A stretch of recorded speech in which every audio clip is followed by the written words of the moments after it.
ever looked in the mirror and thought, ugh, I hate my thighs? Or why can't I be as successful as she is? Maybe you've scrolled through social media comparing yourself to everybody else and feeling like you just don't measure up.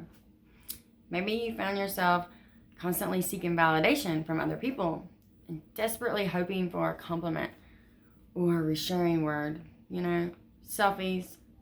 Please, somebody say I'm pretty. Just desperate, for this kind of attention. We've all done it. If these experiences resonate with you, you are not alone. Like I said, we've all done this, okay? And many of us struggle with feelings of low self-worth. Just like a nagging feeling of not being good enough and not deserving love, not deserving proper care. And for some of us, this struggle is deeply rooted in our generational patterns and generational trauma. It's passed down through generation to generation to generation, right in the DNA.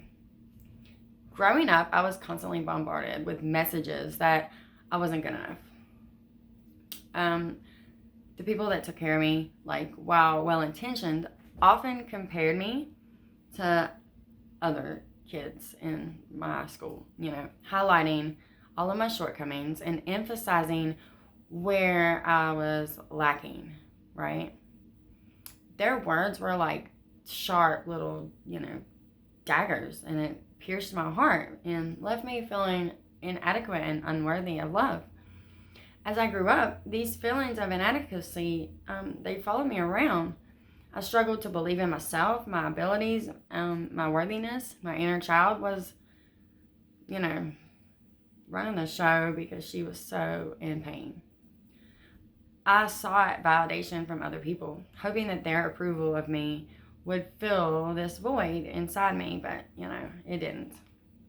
I always found myself in like a cycle of self-doubt, insecurity, constantly seeking validation from other people, especially boys.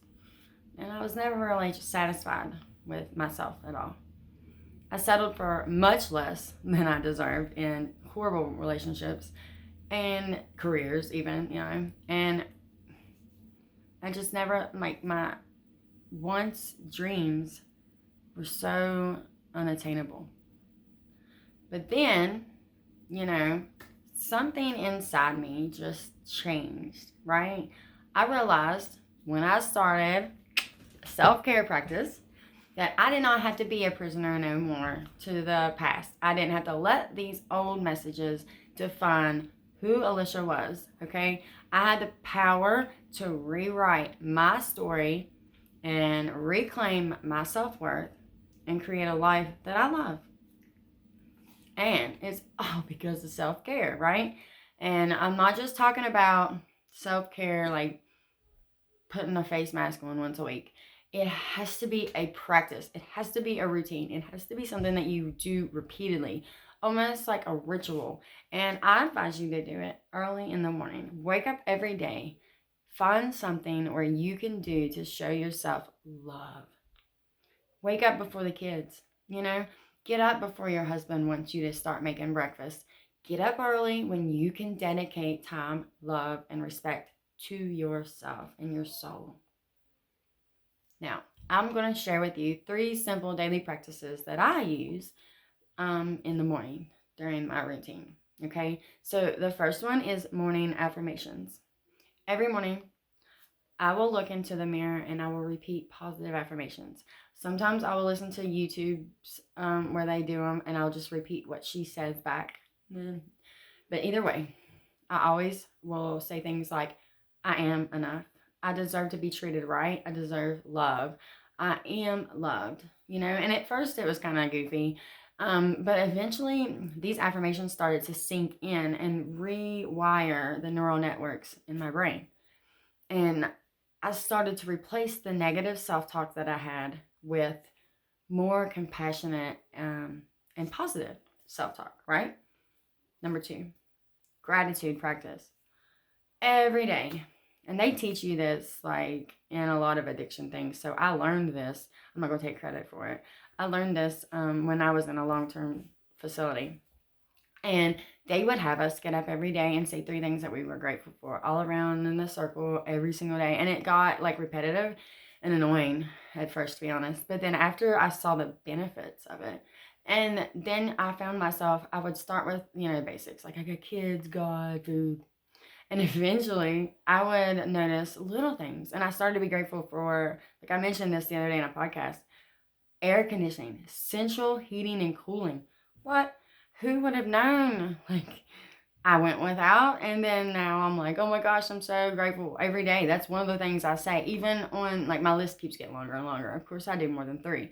However, air conditioning and heat always comes into that because I'm grateful for more.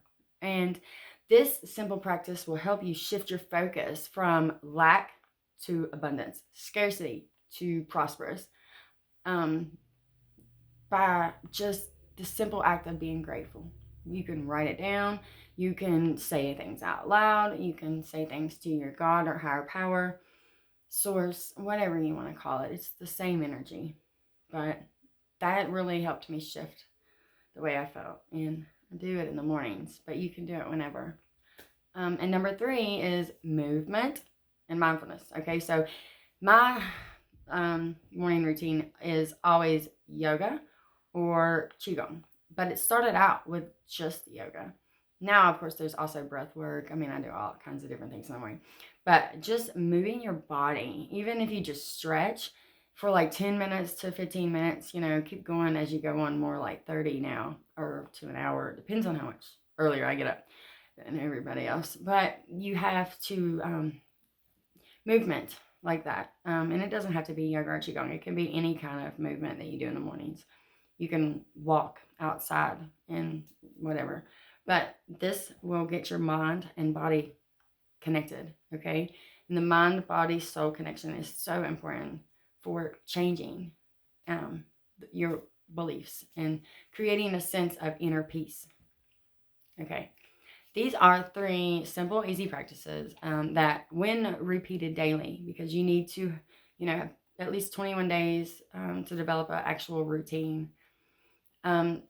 They helped me find just my self-worth all over again. Okay, I began to become more confident, more grounded, more at peace. I now set healthy boundaries.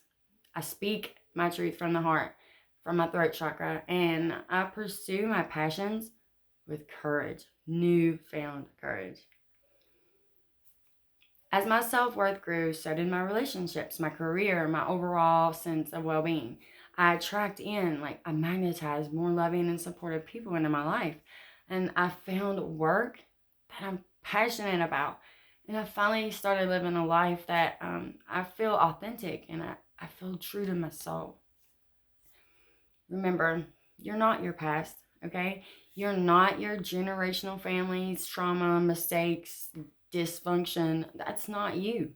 You're worthy of love, happiness, joy, and living a life that's filled with purpose and abundance.